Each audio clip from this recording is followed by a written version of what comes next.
Om Swastiastu, perkenalkan nama saya Ngurus Cahya Aditya Dinata, NIM 23020100228,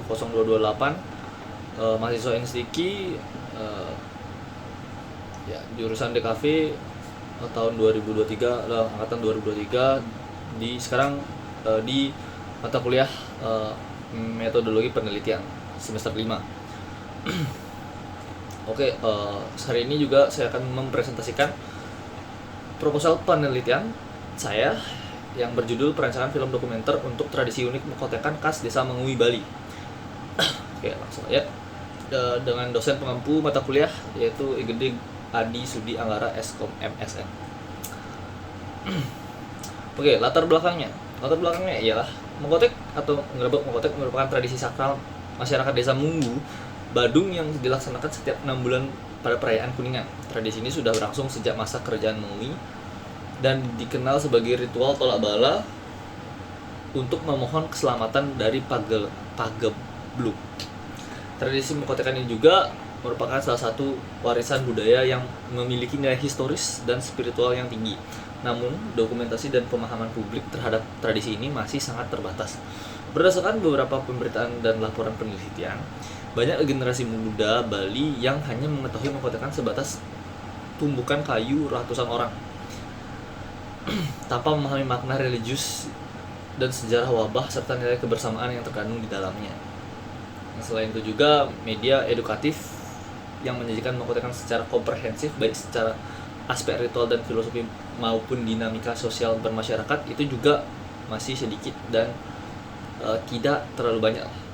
Itu yang menyebabkan beberapa anak muda yang kurang memahami inti dari Mekotekan tersebut. Oke, rumusan masalahnya. Rumusan masalah ada 4 di sini. Yang pertama adalah media yang dirancang dibatasi pada format film dokumenter yang saya akan buat dengan durasi menyesuaikan kebutuhan naratif dan mendetail antara 20 sampai 30 menit. Yang kedua adalah bagaimana proses perancangan film dokumenter pendek yang mampu merepresentasikan tradisi Mekotekan di Desa Munggu secara informatif dan autentik. Yang ketiga, apa saja elemen visual, naratif, dan audio yang paling efektif untuk menjelaskan nilai-nilai budaya, sejarah, serta makna ritual Mekotekan pada audiens. Dan yang terakhir adalah bagaimana film dokumenter tersebut dapat menjadi media edukasi dan pelestarian budaya bagi masyarakat generasi muda. Oke, ada batasan masalah. Nah, di sini ada batasan masalah 3 yang bisa saya sampaikan, yaitu pengumpulan data dibatasi pada wawancara tokoh adat, panitia pelaksanaan, dan masyarakat lokal serta observasi langsung saat pelaksanaan tradisi. Yang kedua adalah penelitian tidak membahas aspek ekonomi pariwisata secara mendalam, melainkan lebih menekankan pada nilai budaya, sejarah, dan proses ritual. Dan yang terakhir adalah produksi media hanya mencakup tahap praproduksi, produksi dan pasca produksi film dokumenter tanpa pengembangan aplikasi ataupun media tambahan. Jadi hanya sebatas film dokumenter.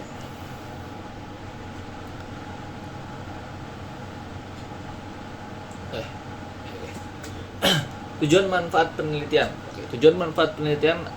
Tujuannya lah dulu kita bahas. Tujuannya ada 3, yaitu menyajikan nilai budaya, sejarah, dan makna ritual Mekotekan melalui pendekatan visual dan naratif yang relevan bagi anak-anak muda sekarang.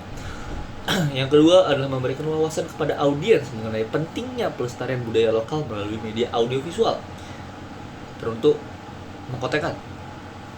Dan yang ketiga adalah pengembangan media dokumentasi yang dapat dijadikan referensi edukasi maupun arsip budaya bagi masyarakat dan lembaga terkait. Oke, yang sekarang manfaatnya. Manfaatnya di sini ada manfaat akademik, institusi pendidikan, dan masyarakat untuk Desa Munggu.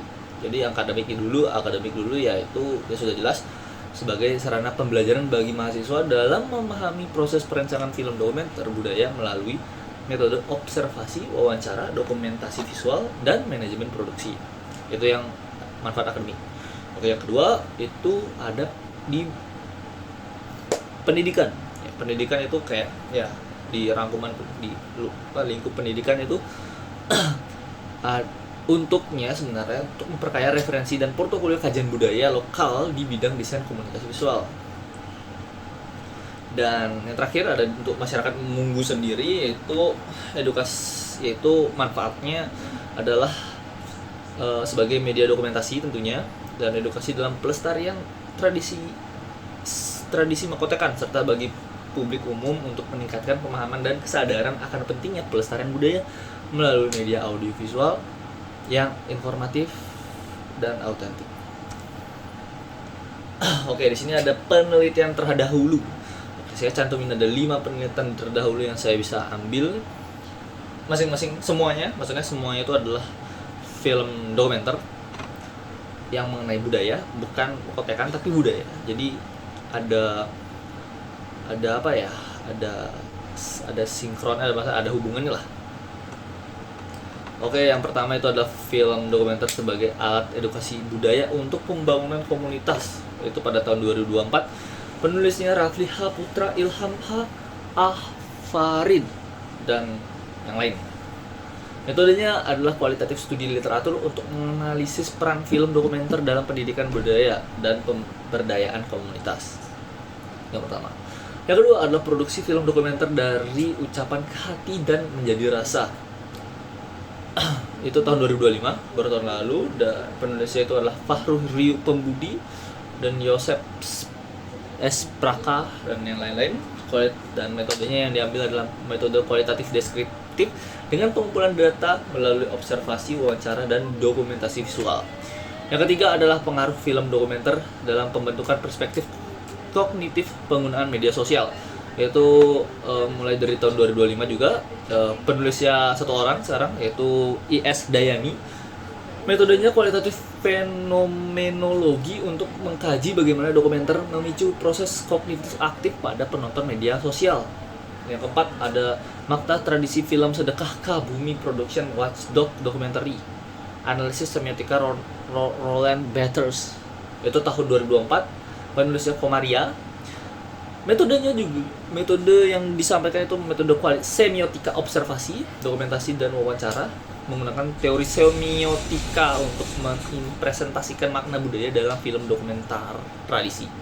Dan terakhir adalah perancangan film dokumenter Golok Cibatu sebagai upaya melestarikan budaya. Itu tahun 2024. Penulisnya Ghazi Haidar Daikulullah. Metodenya adalah metode kualitatif deskriptif, observasi budaya, analisis konten, dan produksi film dokumenter untuk memperkenalkan warisan budaya Golok Cibatu. Oke, metode penelitian yang saya gunakan untuk judul saya adalah, yang pertama ada data primer wawancara yang dapatkan langsung secara observasi langsung di lapangan dan dokumentasi visual. Yang kedua itu ada data sekunder atau studi pustaka, itu bisa saya dapatkan dari jurnal ilmiah dan arsip media. Yang terakhir ada metode perancangan menggunakan pendekatan design thinking yang meliputi empathize, divine, ideate, prototype, dan testing. Oke, itu. Oke, skema perancangannya. Ini skema perancangan yang tadi ya. Jadi kita ada empathize, divine, ideate, dan prototype, dan testing. Oke, empathize itu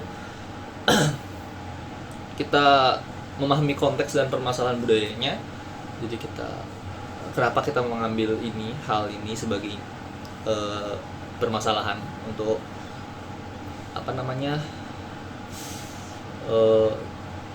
judul saya gitu jadinya, latar belakang itulah segala macam.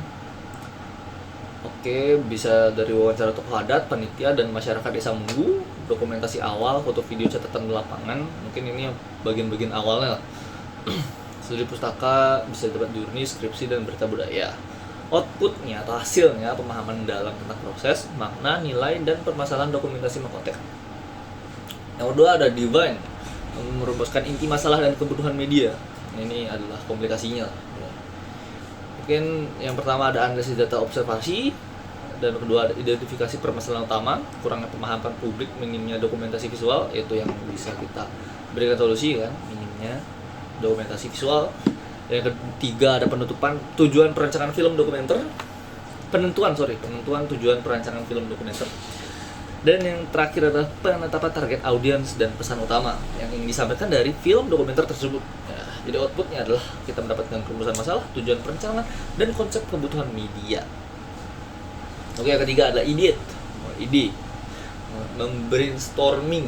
Jadi pertama juga pastinya brainstorming konsep film dokumenter budaya. Yang kedua adalah penentuan gaya dokumenter, dia maunya kayak gimana. Jadi di sini saya mengambil observasional dan wawancara naratif. Oke, yang ketiga ada penyusunan alur cerita, storyline, dan pesan visual. Itu bagaimana biar tetap nyampe ke audiens. Yang keempat atau terakhir perencanaan elemen visual, audio, dan sinematografi. Itu udah pembahasan teknis. Ini mana konsep film, treatment dan elemen visual, audio, dan sinematografi.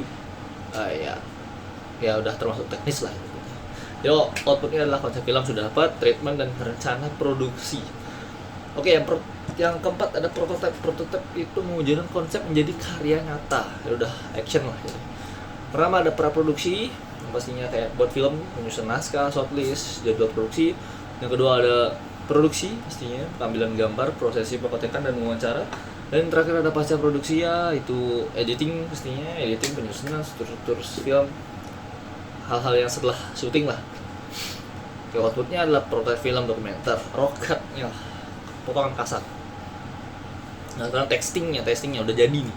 Evaluasi dan penyempurnaan media, penayangan terbatas pada narasumber dan dosen pembimbing untuk menguji apakah itu layak atau tidak. Nah pengumpulan masukan dan evaluasi konten. Yang ketiga ada revisi visual tentunya, audio dan alur narasi. Dan terakhir ada finalisasi di film dokumenter. Jika sudah ada dari dosen dan ini saran-saran itu diambil, jadi kita finalisasi lagi sekarang. Outputnya film dokumenter, film yang layak sebagai media edukasi dan pelestarian budaya. Oke, sekian itu aja sih dari presentasi saya. Kalau ada salah kata mohon dimaafkan. Dan sekian presentasi saya ucapkan terima kasih dan Om Santi.